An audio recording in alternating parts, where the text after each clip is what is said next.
Can you identify these mushrooms? They're actually in a cemetery, and I can't quite identify them, but I'll try real hard.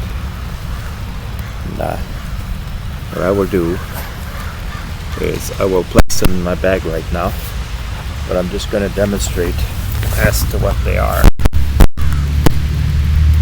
So here they are, and they're slimy. See, they kind of have a really spongy, kind of yellow sponge at the bottom, kind of brownish on the top, and this is big bulb in the very bottom.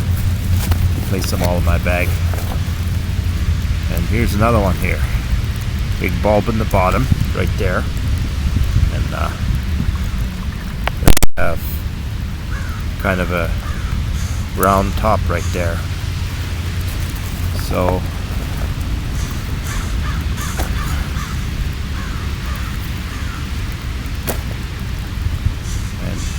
there we are.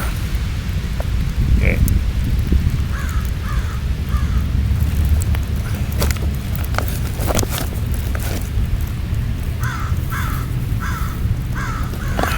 This is it.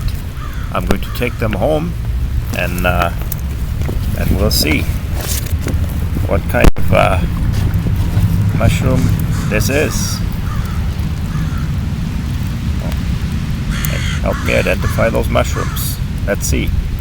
Maybe I'll find out very soon what they are.